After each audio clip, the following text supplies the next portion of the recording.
Welcome all.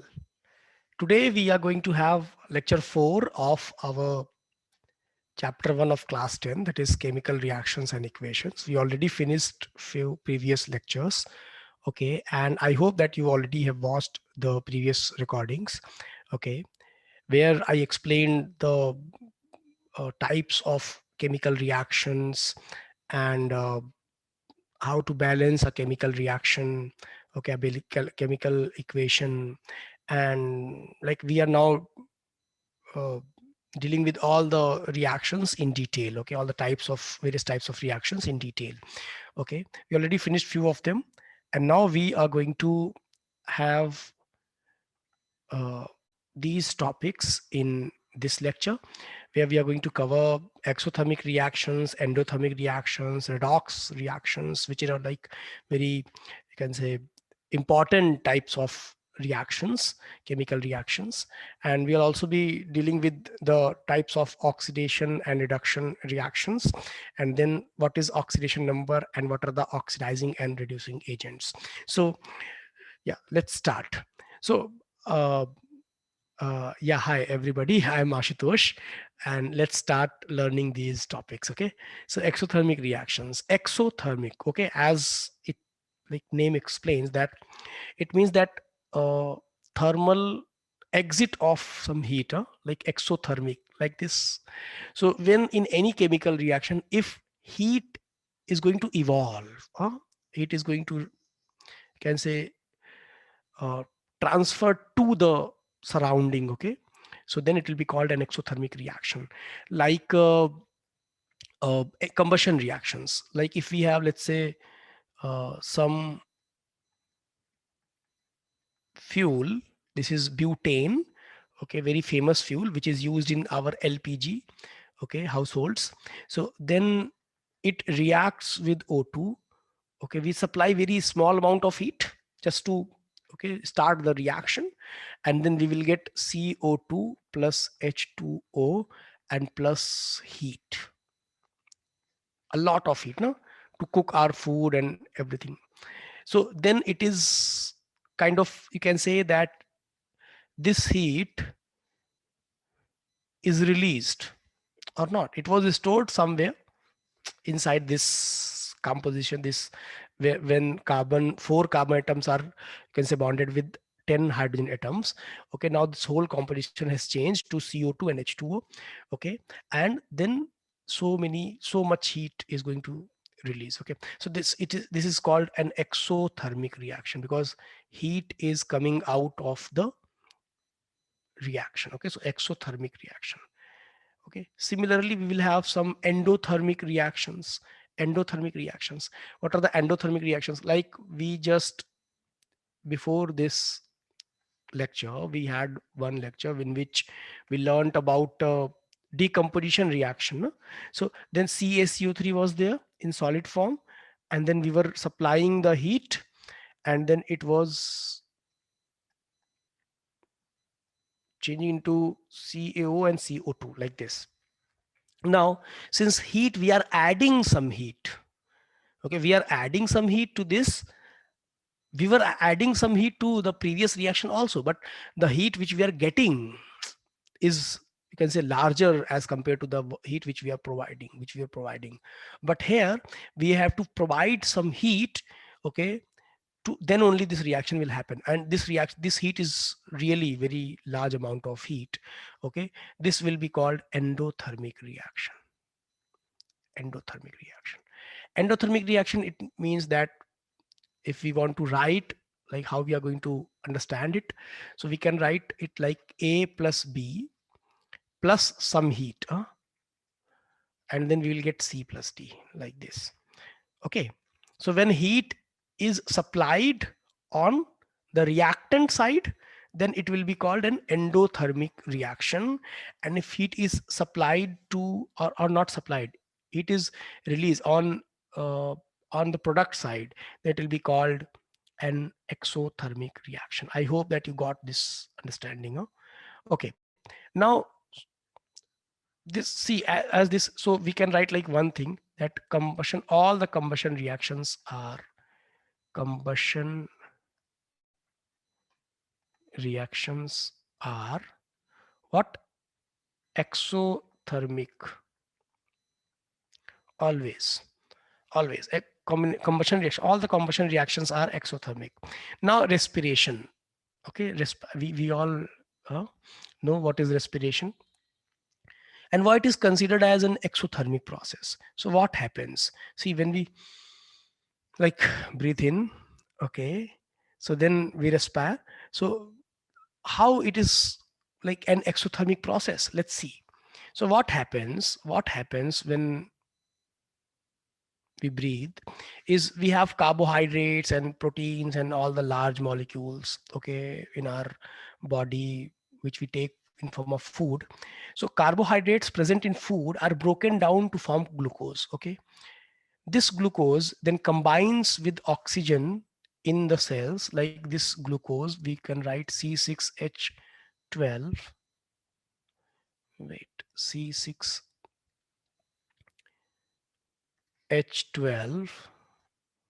O6 plus O2, okay, combines with oxygen to form CO2 and H2O, like this.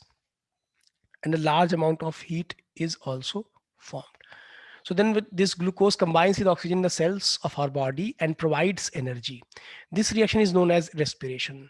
Okay, so this energy, this heat in form of energy is released, and that's why it will be called an exothermic reaction. Clear? So respiration is an exothermic reaction. Now redox reaction. What is redox reaction? So before explaining this redox reaction, let's see what is happening in this reaction. We already have learned this zinc when reacts with copper sulfate. Okay, so then it forms ZnSO4 plus Cu. This zinc is present as solid. CuSO4 is dissolved in water, so aqueous. ZnSO4 is dissolved in water, so aqueous, and Cu is solid, like this. Okay. Now, so in water, we can write that zinc is present as solid and copper is present in aqueous form. So it will be existing in aqueous form, in ionic aqueous form, you can say, plus sulfate ion, like this.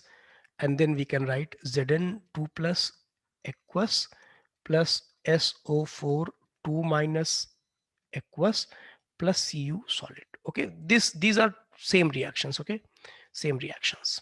Now see, sulfate is on this side and sulfate is also like, there is no change in sulfate ions, so we can write it as Zn plus Cu2 plus, okay, Zn solid, Cu2 plus was aqueous, so then Zn2 plus aqueous plus Cu solid, like this we can write. Okay, we can also write, like if you want to write the half reactions, there are like two reactions involved in this. One, when zinc is changing into Zn2 plus, and when copper 2 plus is changing into copper solid. So we can write zinc when changes to Zn2 plus, then it will release two electrons. Okay, it will release two electrons, and then Cu2 plus is going to take these two electrons to form Cu solid, like this. I hope you are getting it. Huh? Now, if we just care about the, like what is happening, huh? So then we can say that zinc is losing these two electrons and copper is using these two electrons. Huh? So only electrons are being transferred from one atom to other atom, or not. And that's how this chemical reaction is happening.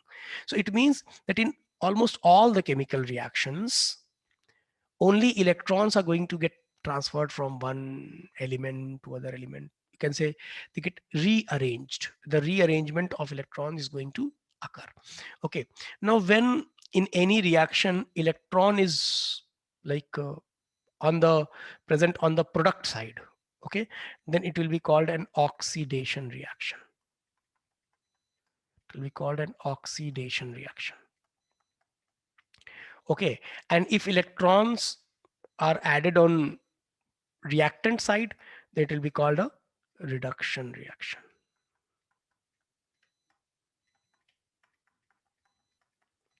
Okay, if electrons are present, or you can say if positive charge increases, okay, then it will be an oxidation reaction, and if positive charge decreases, that will be a reduction reaction. Okay, now in, let's say, this reaction, so in this reaction, what was happening? For zinc, positive charge is increasing, and for copper, positive charge is decreasing. So both reduction reaction and oxidation reaction is occurring, is happening on this reaction or not. That's why it is called redox reaction. Redox reactions are the reactions in which both reduction and oxidation reactions are going to occur. Okay, so this is an example of classical example of redox reaction. Redox reaction means reduction and oxidation. So red from reduction and ox from oxidation. So that's how redox. Clear? Now let's see what is now see what is happening here. So we had A and we had B, okay, with zero, see, zero charges, and then A is going to lose one electron. So loss of electron is going to happen for A.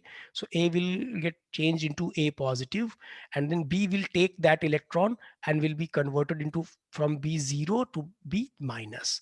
Okay, so see, in for A it is increase in positive charge occurred, and for B it is decrease in positive charge occurred or not. And that's how we can say the electron from A is transferred to B, and that's why this is a redox reaction. Oxidation happened for A and reduction happened for B, and that's how we can say redox reaction has happened. Okay, next, what is oxidation and what are the reduction reactions? See, oxidation and reduction, not only we can say explain on the basis of electron transference, but also like there are various other you can say ways by which we can understand that this oxidation is happening and reduction is happening, like addition of oxygen. If addition of oxygen occurs, uh, so it will be called like if we have H2 and O2 to form H2O. Now see, addition of oxygen is happening to hydrogen or not. So we will say that hydrogen is getting oxidized here. Okay, so oxidation of hydrogen is happening here. Oxidation of hydrogen because oxygen add ho raha hai. Okay. Okay, next we can say removal of hydrogen. If hydrogen is being removed, like if we have HCl, okay, and we'll get Cl2 plus H2 like this. So we can say that hydrogen is being removed. So we can say this chloride was present like -1, and now chlorine is has 0. Okay, we will learn these things. Okay, so it means that chlorine is losing hydrogen, okay, removing hydrogen. So that's why we can say that chlorine is getting oxidized, okay, in this reaction. Next is addition of electronegative element, like we already have seen. This oxygen is electronegative element. So when added, like if let's say H2 plus N2, nitrogen is also an electronegative element. Okay, so NH3 will get, so hydrogen is getting oxidized again in this also. Oh, I hope you are getting, huh? Then removal of electropositive element again. So removal of electropositive, hydrogen was considered as electropositive. Like if we have NaCl and somehow will be able to, let's say, form this, or let's take AgCl wala example, AgCl, then Ag and Cl2 will get. So then see, electropositive, this Ag was metal. Ag is a metal, electropositive element, okay, and it is being removed from this substance, from chlorine, you can say. So we'll say chlorine is getting oxidized here. Okay, so all these, either I mean, like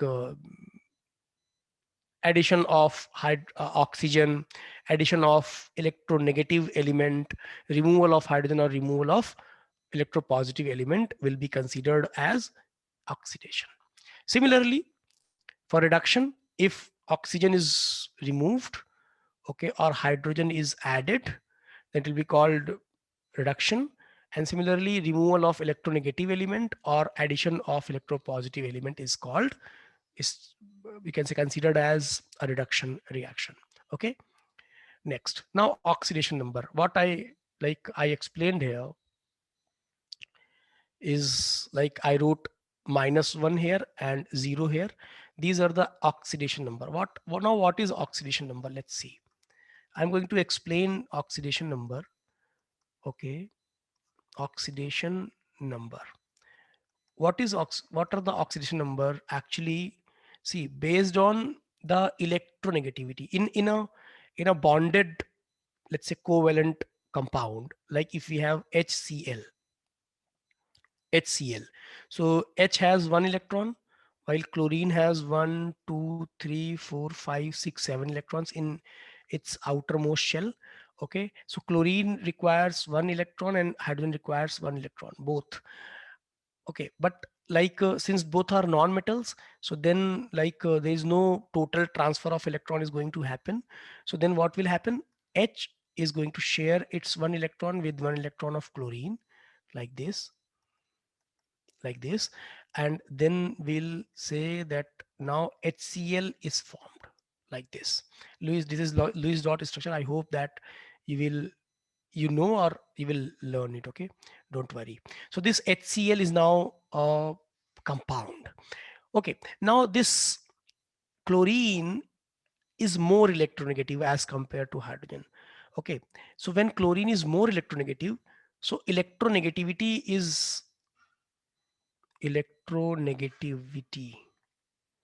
electronegativity is a, you can say, property of any element, okay, by which it is going to attract the shared pair of electrons. Like this hydrogen and chlorine has one shared pair of electrons, okay, like these two electrons. So then we can say, since chlorine has higher electronegativity as compared to hydrogen, so then these shared pair of electrons will be more towards chlorine, or not. If I I'm going to represent this hydrogen's electron with yellow, like this, okay, like this. So then we can say that hydrogen's electron is more towards chlorine, or not, away from, as compared to hydrogen, it is very near to chlorine. So then this chlorine will develop a delta negative, very small negative charge, or not, because it has an extra electron. Hmm? Okay, very near to it, and then this hydrogen will experience a delta positive kind of charge, or not, because it is almost losing its electron, no? It seems. So that's why this delta positive and delta negative. Now we can say that this chlorine has an oxidation state of -1. Why? Because it is developing, or it has a tendency to develop a -1 charge, or not. Okay, and that's why it is called an oxidation number. If we have, let's say, let's take another example of H2O. So we have this H2O like this. Okay, now I'm going to represent this H2O by Lewis dot structure only. So hydrogen has 1 electron, oxygen has 1, 2, 3, 4, 5, 6 electron in its outermost shell, and hydrogen another hydrogen, like this. Okay, so then this hydrogen is going to share its electron like this, and oxygen will also take all these 8 electrons. And so this is like Lewis dot structure, we know. If we don't know, then it's okay, we can refer to the recording of the concerned chapter.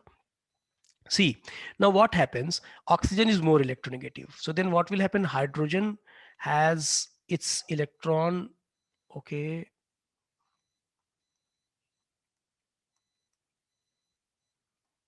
like this. I'm going to represent the hydrogen's electron like this. Okay, so oxygen has taken 1 electron from this, almost has taken 1 electron from this hydrogen. So it will develop one negative from for this electron, and this hydrogen will develop a delta positive. And for similarly for this pair, we'll also have a delta negative and delta positive type of partial charges. Okay, now since this oxygen now has a two delta negative, or not, two delta negatives, so then the oxidation number of this oxygen will be -2, and the oxidation number of this hydrogen will be +1, and this hydrogen will be your +1. Okay, so overall the molecule is neutral. For a neutral molecule, the sum of the oxidation number will be always be 0. Okay, like it was -1 and +1. So again, it was 0. So it means, I hope that you understand it. Okay, clear? Now let's see. So the oxidation number of any element in its elementary state is 0. Like if we write Cl2, okay, now here Cl is bonded with Cl only, so there is no electronegativity difference because only same elements are there, same type of atoms. Okay, so then there will be no, you can say, pulling or pushing of electrons. Okay, and that's why both will have a 0 and 0 kind of charge, and that's why the oxidation number of any element in its elementary state is 0. Like what is the oxidation state of oxygen in O2? It is 0. Okay, N2 0, F2 0, Cl2 0. Okay, all these. Carbon C 0. Okay, Na 0. Okay, if it exists as an element, then it will have an oxidation state of 0 or oxidation number of 0. Fluorine is most electronegative element and its oxidation number is always negative because fluorine is very highly like the most electronegative element. It means that it is going to attract the shared pair of electrons if bonded with any of the other element. Okay, and that's why the oxidation number of fluorine will always be -1. Similarly, group 1 elements are going to show +1 oxidation state, group 2 elements are going to show +2, and then group 3 elements are going to show +3 oxidation state. Okay, all these are going to show different oxygen. Inert gases show 0 oxygen because inert gases are not going to, you can say, form any bond with any of the element present. Okay, and that's why they are going to show 0 oxidation number. Okay, we'll be dealing with these topics in class 11th in more detail. Okay, I hope that you got an understanding of what are the oxidation numbers. Okay, clear? Okay, now we can say, now coming back to the oxidation and reaction, we can write oxidation. How do we know that oxidation happened? See here, zinc, let's see here.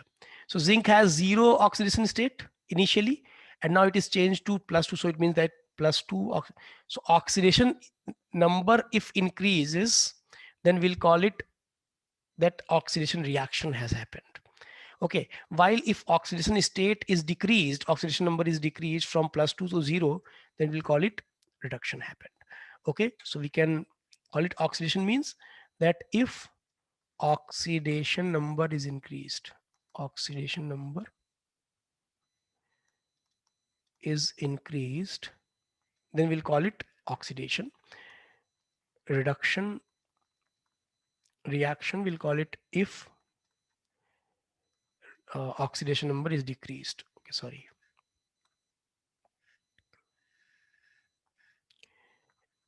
If oxidation number, reduction number नहीं कहते, we are not going to call it reduction number. If reduction oxidation number is decreased, then we'll call it reduction has happened. Okay, so in terms of oxidation and reduction, now oxidizing and reducing agents. See, oxidizing and reducing agent, let's see. First, let's see what is the difference between oxidation and reduction.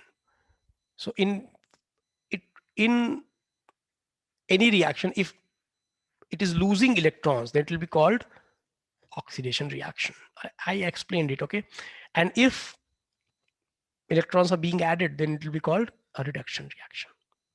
Okay, now reducing agent and oxidizing agents. See, as we learned, okay, that in oxidation reaction, any element is or any substance is going to lose electron or not. Let's write it fresh. So zinc was losing electrons, okay, for its oxidation. Okay, so the substance or the compound or the element which is helping zinc in its oxidation by using these electrons, like copper 2+ was using these electrons or not? helping zinc in la bhai de de, to let, let me give your electrons like this. Okay, so then this copper 2 plus will be called oxidizing agent or not. What is an agent? Agent means like something or somebody which is helping in something, so then it will be called an agent.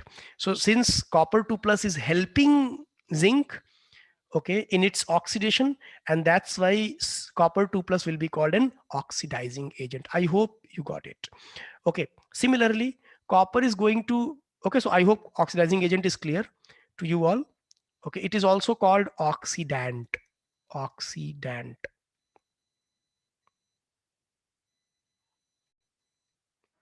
Oxidant. Okay, now let's take another example. Like copper wants to get converted into copper, copper 2 plus 2 copper. Okay, so it is, so it requires two electrons, okay, for this change. Okay, and this electron, if like some element is going to supply these electrons, okay, then it is helping this copper 2 plus to like get change into copper or not. Okay, or in its reduction you can say. So by supplying these two electrons, zinc is helping copper 2 plus in its reduction or not. Okay, in its reduction or not. So zinc will be called reducing agent in this particular reaction. So the one which supplies electrons for reduction will be called reducing agent. Okay, and the one which is, you can say, using up the electrons for its reduction, it will be called an oxidizing agent. Clear? So also called reductant. Reductant. Okay, and we can see, we can say that reducing agent is the species which is getting oxidized or undergo oxidation. Okay, the one which is undergoing oxidation will be called a reducing agent, and the one which is undergoing a reduction will be called an oxidizing, okay, agent. So getting reduced, we can write. Clear? I hope that you got it. Okay, like clear. So we can write like zinc plus copper 2 plus like this to get Cu plus Zn 2 plus. Now see, we can write zinc is losing electrons, so we can say oxidation. Copper is changing to copper, so reduction. Okay, and this zinc is undergoing oxidation, so it is furnishing two electrons to this copper or providing, okay, it helps in this copper 2 plus in its reduction, so it is called an reducing agent. We can write reducing agent, and Cu2 plus by taking two electrons helping zinc in its oxidation, so it will be called an oxidizing agent. Okay, so reducing agent and oxidizing agent. I hope you understood it, everybody. Okay, so yeah, here see reducing agent, a substance that tends to bring about reduction by being oxidized. So it itself undergo oxidation, okay, lose by losing electrons and helping the other species in its reduction. Okay, so this is reducing agent, and similarly this is oxidizing agent. I hope that you got like all the understanding of these reactions, these types of reactions. Okay, in the coming lectures we are going to deal with various other types of reactions, and we'll be dealing we'll be learning more things about this chapter. Okay, so I hope that you enjoyed it. Keep learning with Ask IITians. Thank you, everybody. Take care. If you have any query, anything you have any doubt, you can post it on our forum. We are going to answer it. Okay, we are helping you in learning and understanding these concepts. These are easy concepts. Okay, but like I'm explaining and making it easier. Okay. Okay, so thank you all for your time. Bye. Take care. Yeah.